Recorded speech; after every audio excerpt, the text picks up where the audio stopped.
Okay, so part two. So I had this insight how I want to interact with this guy. Part of what the OCD and that fixation within me is that it wants to clear all the past slights. It wants to find the person, confront them, and enumerate all the stuff. It's almost like this ritual. It's the compulsion part of an OCD. It's the ritual OCD pattern. It's kind of the ritualistic. It's like I got to name each specific thing. I got to sometimes say it in a very specific way to the person in order to clear the energy out. And I've done a lot of that, and there's a courage there in doing it because I hate confronting people. It's the last thing I like doing. So I can give myself some credit, but man, it's excruciating. It feels awful, and I don't think it's really what's being called for. Um, but there is that kind of fixation there where if somebody does something, even days later, you want to bring that thing up, attack that thing. But I'm finding that's really dysfunctional in this environment to, like I said, to have any kind of an in-depth discussion about stuff and clear the air. And especially with this person, it was clear that wasn't going to happen. So, yeah, I prayed to God, God, speak through me, provide me a new circumstance. I'm not going to go back and relitigate these other ones, even though I'd like to. But just lay out another one of these clear attacks, have him come at me again in a very clear, unmistakable way, where this guy's just being a jerk, being ugly. And now I have something that I'd like to say, and give me the presence of mind that this would just come out and that I would speak it.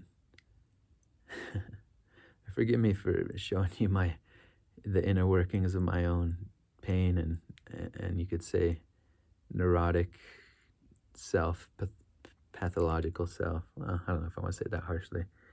Again, I'm not really proud of this stuff, and I wish I wasn't this way, but I have to meet myself where I'm at. I have to give myself that grace. So if this isn't useful, just move on.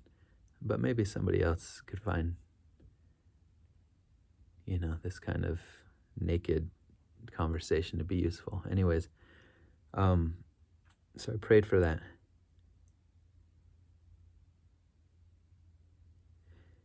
The other thing is, and I'll get to the result. The other thing is I've been listening at night to, they've got these sort of like Bible nighttime, not quite meditations, but like a compilation of reassuring, comforting Bible verses read over the course of a few hours with, like a soothing backdrop of music or white noise, or I can't remember what's in the background. But they've got all these videos that you can choose from, and so I'll throw those on sometimes.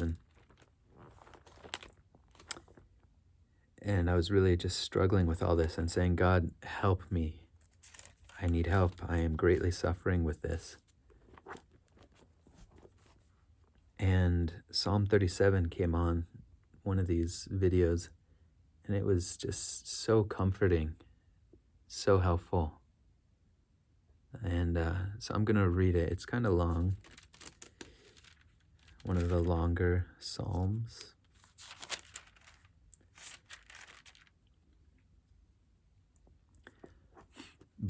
And I might comment a little bit as I go, but it just was really a useful, helpful thing. It brought some solace, some peace, helped me to sleep that night, and really comforted me.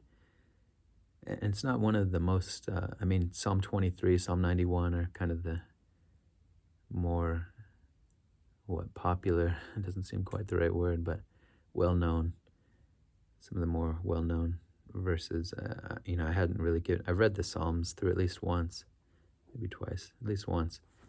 And Psalm 37 wasn't one I had really given a second thought to, but boy, did it help. So Psalm 37, a Psalm of David. Don't worry about the wicked or envy those who do wrong.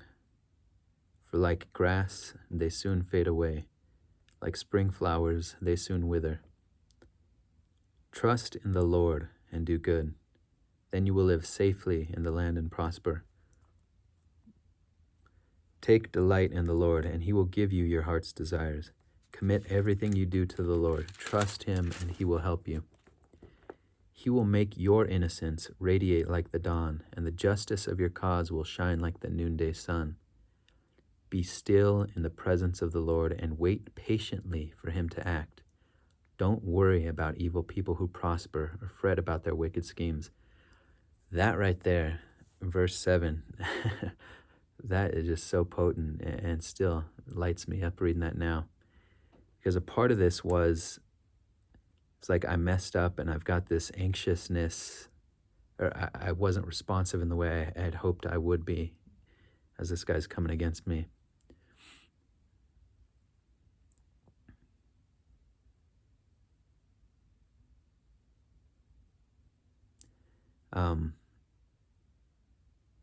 And I was really anxious to get the right response out and do it right.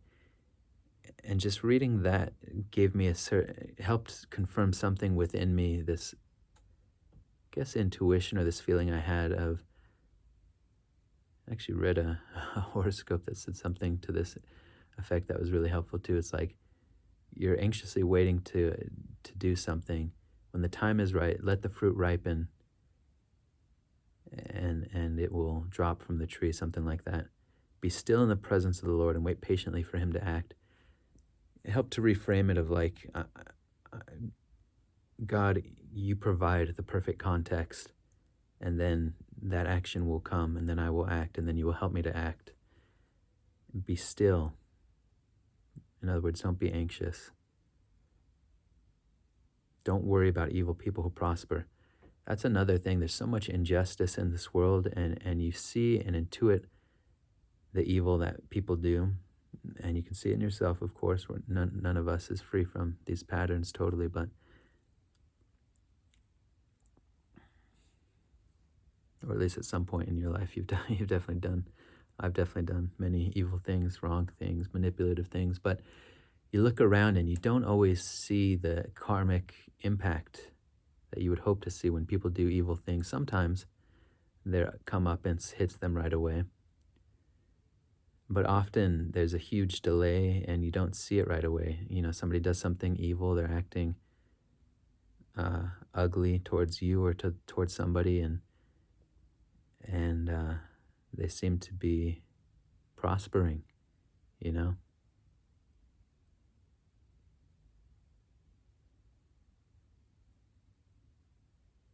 Everything seems to be going well for them, or they seem to be delighting in doing evil. And that kind of injustice is very cruel to see. It's very hard to deal with that, and it's something that can incline our soul to say, screw it, I'm just going to join them. If I can't beat it, I'm just going to join them. They're getting all the rewards. They're prospering. People don't seem to see what I'm seeing, and they seem to be rewarding this kind of behavior, or at a minimum not having any moral reservations about it. You know, these are the kinds of people that are having success in certain domains. It can be very it's very disheartening to see that in the world. Again, this is an awful world in some ways. We can be honest about that. Now, long term, those strategies do self-destruct, and you have to have not exactly blind faith, but trust in things that are unseen at the moment. That very cunning, manipulative people can be very charismatic. They can have a lot of people that like them, adore them, and you can see through that, and you can be frustrated that good people fall into the patterns of these manipulative people.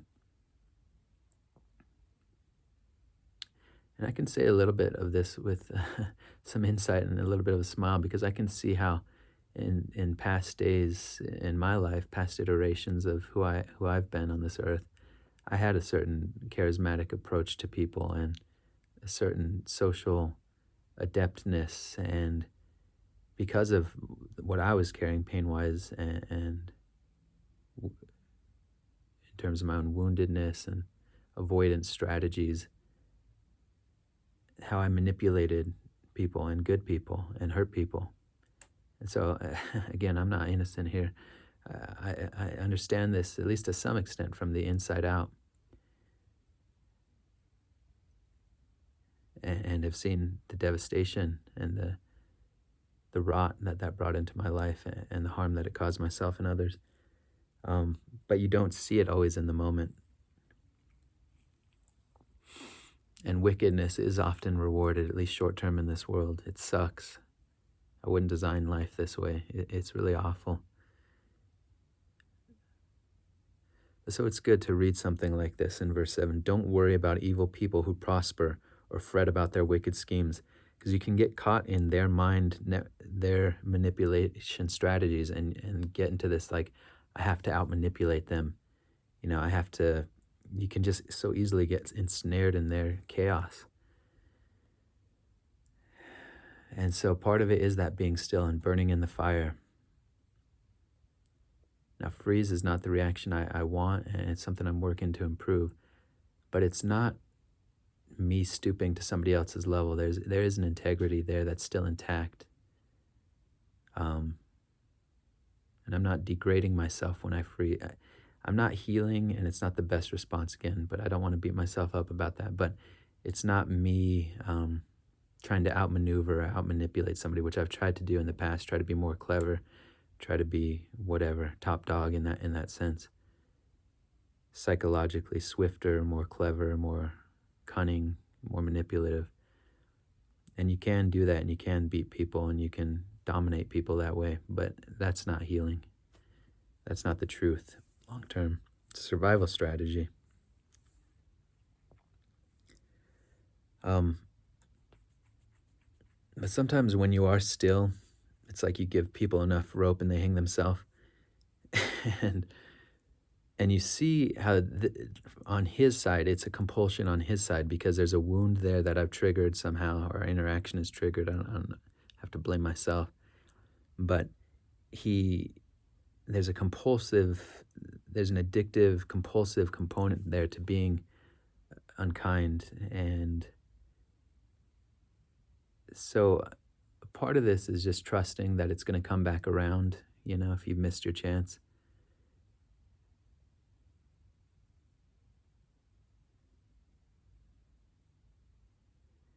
But not fretting about their wicked schemes, not getting engaged with, not getting involved with their confusion, not liking it, not buying into it. But all I have to worry about is being true to what's true inside of me and protecting my own innocence. I know I'm not a bad person, or all the stuff that's being projected onto me. I don't have to take that on. I'm not perfect, but I'm not that. That's clear to me. So verse 8, stop being angry, turn from your rage. Do not lose your temper, it only leads to harm. For the wicked will be destroyed, but those who trust in the Lord will possess the land. That is just so powerful, right? That's so great. God's saying, hey, just trust in me, turn to me. And that's a theme throughout the Psalms, is David saying, avenge me, Lord. Help me. I trust in you to set the balance straight. And that's one ingredient in all of what I'm talking about here, is having that perspective, having that trust. Doesn't mean you don't ever act, but it's important to not carry all of the weight yourself here. There's a lot more going on than any one human heart can contain. And so you cast it onto God, you trust in God. Soon the wicked will disappear. Though you look for them, they will be gone. The lowly will possess the land and will live in peace and prosperity. The wicked plot against the godly. They snarl at them in defiance. But the Lord just laughs, for he sees their day of judgment coming. And that's important too, because it's not up to us to control other people. We can get caught in that. That's part of getting caught in their wicked schemes, is manipulation, control. It's not up to you to do that. No, you leave that to God, and there's liberation in that. It's not up to you to set people right, to dominate, to win, to judge. That's God's territory. Leave that to God, and that can be a major weight taken off of us. The wicked draw their swords and string their bows to kill the poor and the oppressed, to slaughter those who do right, but their swords will stab their own hearts, and their bows will be broken. It's like the idea of being foisted on your own petard. Is that the right? Hoisted? Foisted? Falling on your own sword, you know? What's another expression?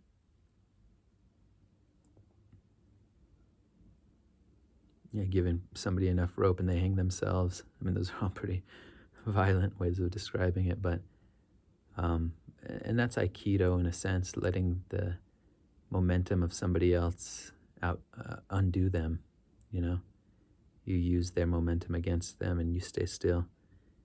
But you let the wickedness of their own schemes implode, self-destruct, something like that.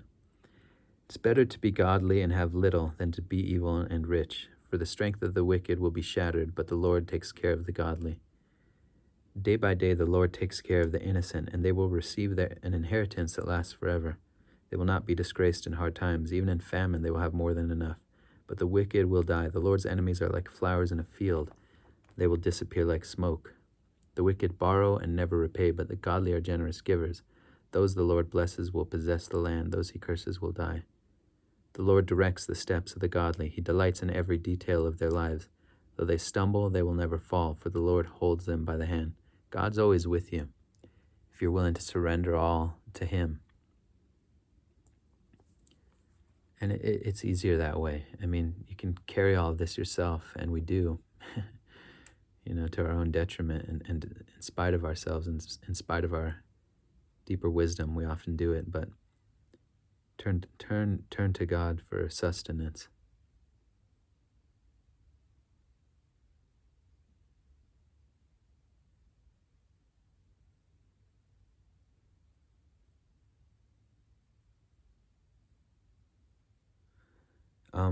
I guess I'll just read it. It's kind of redundant. Forgive me, Lord, for saying about scriptures here, but or at least the point I'm making maybe is a better way to say it. But let me just keep going. The Lord directs the steps of the godly. I said that.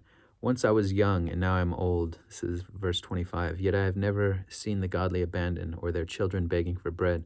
The godly always give generous loans to others, and their children are a blessing. Turn from evil and do good, and you will live in the land forever. For the Lord loves justice, and he will never abandon the godly. He will keep them safe forever, but the children of the wicked will die. The godly will possess the land and will live there forever. The godly offer good counsel. They teach right from wrong. They have made God's law their own, so they will never slip from his path. The wicked wait in ambush for the godly, looking for an excuse to kill them. But the Lord will not let the wicked succeed, or let the godly be condemned when they are put on trial. That's actually a really good line. There's a way in which your integrity protects you. You may not see it in the moment. God does this thing where he hides the fruits of our efforts often in the moment. Even if there's an inner, I don't want to say reward, but there's an inner dignity or correctness that you can feel in the moment. You often in the external world don't see how your dignity, how your integrity protects you. And it comes in 100,000 different ways, especially the more positive momentum, is that the right word, that you have around your integrity. The more you build integrity into your life, the more the ripple effects you see in keeping evil at bay, in protecting you when attacks come at you. Because you're not duplicitous, you're not inwardly divided. Integrity is simple. You're not hiding things, you're not lying, you're not having to manage people and their expectations and their stories. No, there's a simplicity there that speaks for itself. The Lord will not let the wicked succeed, or the godly be condemned when they are put on trial. That's part of the simplicity of integrity and innocence. Put your hope in the Lord. Travel steadily along his path. He will honor you by giving you the land. You will see the wicked destroyed. I have seen wicked and ruthless people flourishing like a tree in its native soil. Isn't that the truth? But when I looked again, they were gone. Though I searched for them, I could not find them. Look at those who are honest and good, for a wonderful future awaits those who love peace. but the rebellious will be destroyed. They have no future.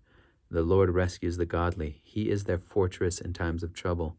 The Lord helps them, rescuing them from the wicked. He saves them, and they find shelter in him. That's beautiful. The fortress imagery, the shelter, echoes of Psalm 91. So I heard that psalm, brought me great solace, great comfort. And I said, Lord, it's in your hands. I did my, due diligence in finding, a phrase that would be useful for me to say. And I said, Lord, I pray that you would provide me the perfect opportunity. Somehow I'm getting scheduled with this guy every shift now. Didn't used to be that way, but,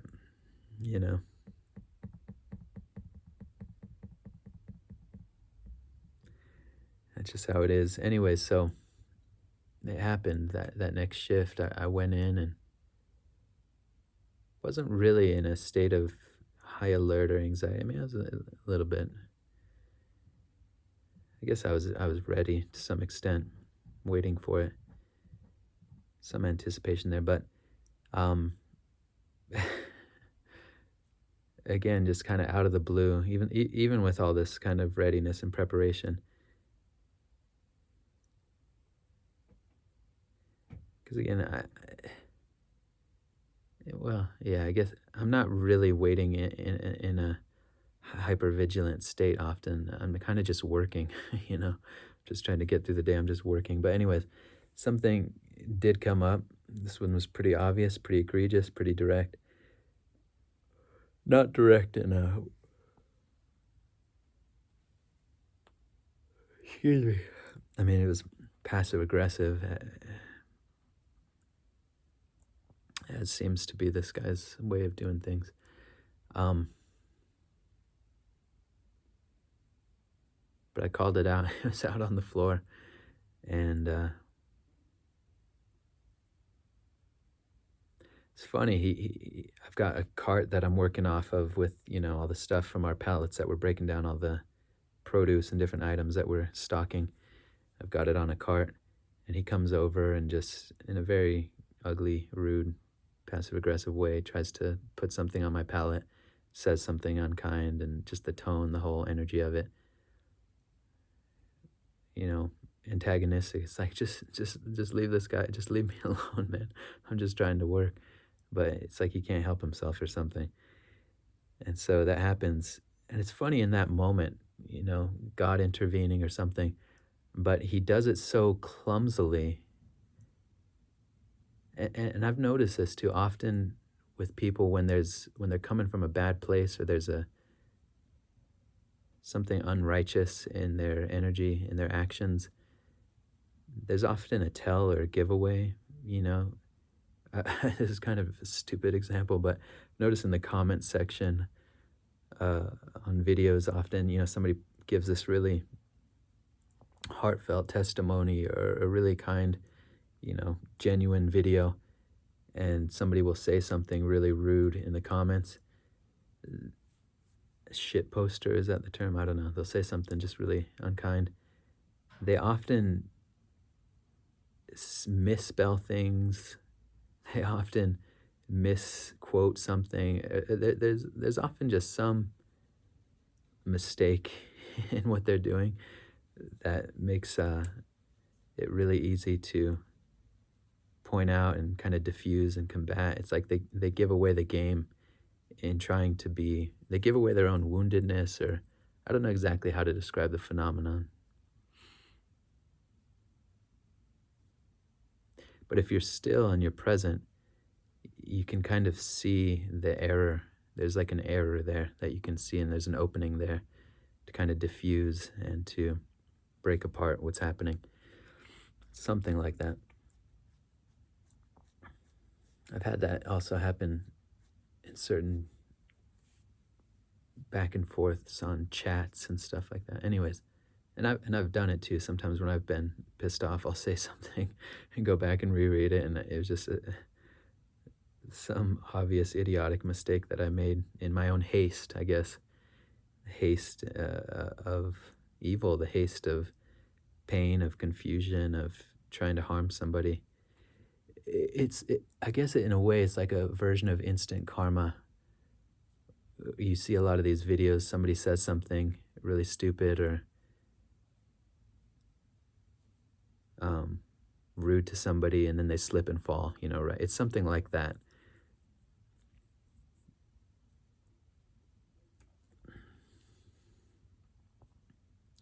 Anyways, so this guy comes at me, and in his trying to just do this hit and run, run on me energetically, he ends up knocking a bunch of boxes off of my cart and goes like clattering to the ground. And he has to like pick them up, and it seems like it kind of throws him off his game a little bit. And I'm standing there kind of still watching this happen, seeing the whole thing unfold.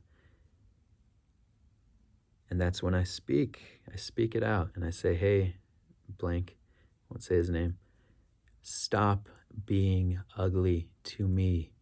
And he's like trying to walk away as this is happening. He's looking back, and he seems very, and it's out on the floor, so there's other people around. And I think that's part of, people like this try to attack, like in the previous thing, he attacked when the manager had left, and it seems like they try to do it in the shadows as much as possible. The exposure to the light, is kind of a kryptonite to this kind of behavior. And I just was unafraid, and I said that. I said, hey, stop being ugly to me. Be kind. I'm looking straight at him, and you can see he's kind of fumbling for something to say. I say, be kind. Can we do that? And he says something kind of weakly about, what's wrong with, what's your deal, man? Something. But there's such a descent of peace and grace, and such a feeling of having protected my heart and having stood for something worthwhile in that moment. And, we all have our trials, and relatively speaking, this is kind of, I don't want to invalidate it because it matters to me.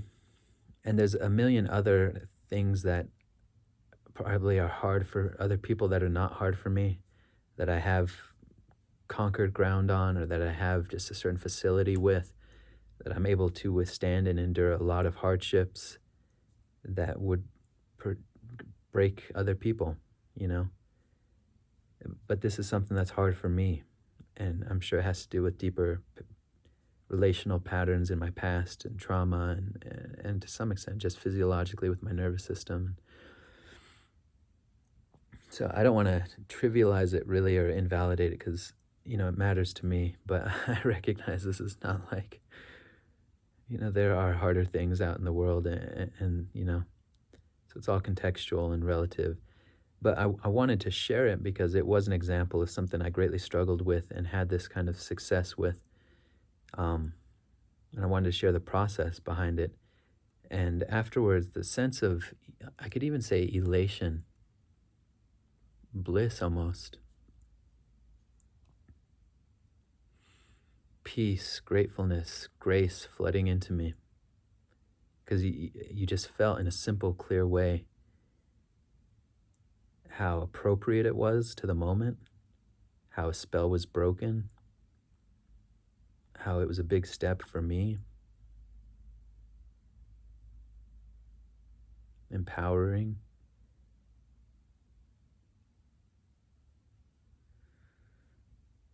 And I floated for like the next day or two. Very healing.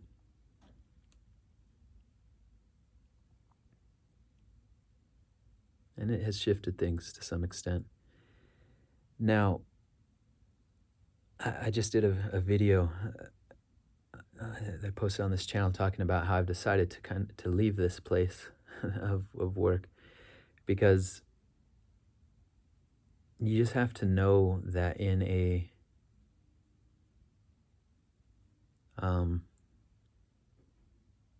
it's not like it's one and done. No, this is just what you get working at a place like this. This is part of the reality of people being wounded. This is just what you get when you incarnate into this world, you know? Sucks, but this is how things are on this planet. Now you celebrate the victories, and they're significant, and they do change something. Something has shifted for me, and a part of the freedom I feel. eh, well, I don't want to say that really.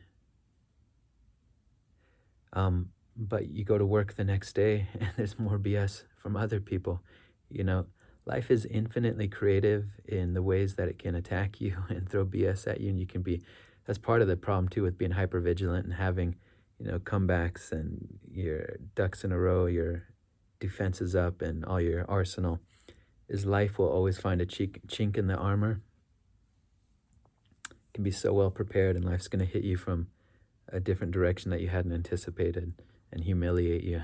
So that's another reason why it doesn't really pay dividends, or it doesn't really pay well to be so well defended. Um,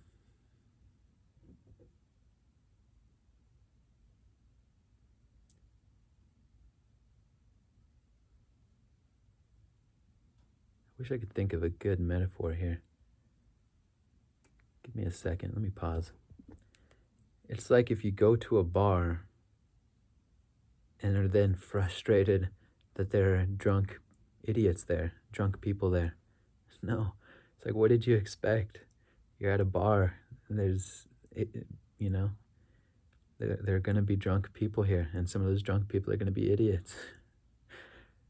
You know, you might do well in one of those situations to deflect and to react in a healthy way towards somebody coming at you. But if you're at a bar and you continue to stay at the bar and you continue to get frustrated because of the drunk fools there, on some level that's that just goes with the territory, I guess is what I'm trying to say. You can't be surprised by it, and it's not going to stop just because you had a good reaction one time. It's something like that, because we're all drunk on our own foolishness, and some environments are less supportive than others, and it's like if you continue to stay there, I guess you could continue to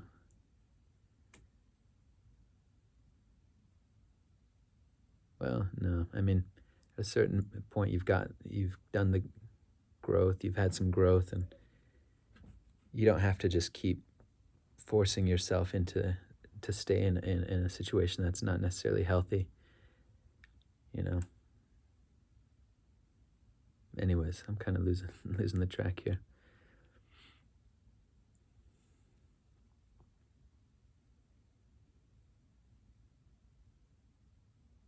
And I'm not going to get it right all the time, most of the time. No, not at all. But it's important to highlight and flag and emphasize when something does go well, and celebrate that.